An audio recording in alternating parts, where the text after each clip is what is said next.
the greatest Doctor Who storyline of all time, perhaps, The Tomb of the Cybermen. When Doctor Who just becomes a glorious, shameless hammer horror film, doesn't get much better than that, coupled with its own iconic, unique, distinct iconography, you cannot go much wrong, I think, with The Tomb of the Cybermen. And this episode in particular, as you may note, has one of the most glorious cliffhangers in the history of Who in terms of a simple image, I think. Obviously, it's proven to be not as tense as we realised once episode 2 airs, but still, it's a fantastic, uncertain slice of tension in the moment. I think very well directed by Maurice Barry, fine scripts from Jerry Davis. I think all around some of the most exciting and pulpy entertainment of the Second Doctor epoch. Phenomenal viewing experience, and what a blessing that all of this is available. Covered in the early 1990s from Hong Kong.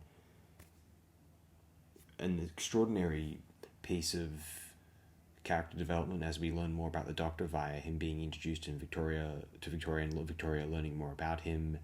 It's the finest example, perhaps, of Second Doctor's tendency to not reveal all of his suspicions and let other characters reveal their intentions to him without him having to, ask them about it and have them deceive him. He lets people's actions speak rather than hear them, try and deceive him.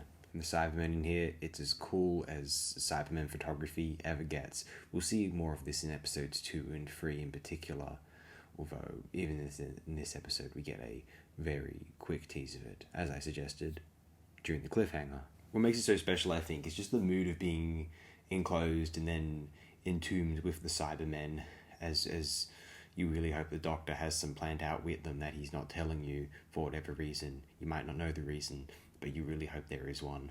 Even in this first episode alone, exceptional build-up. Doctor, Jamie and Victoria is about as good as Doctor and more than one companion chemistry ever gets. We're introduced to the players of the expedition.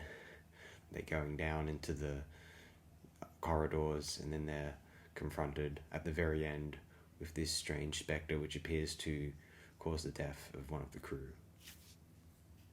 An extraordinary episode, and still perhaps the weakest of this four, which is to say, this is an extraordinarily very strong serial in the Doctor Who classic canon. Thanks again, my good and dear friends. Appreciated, oh very immensely.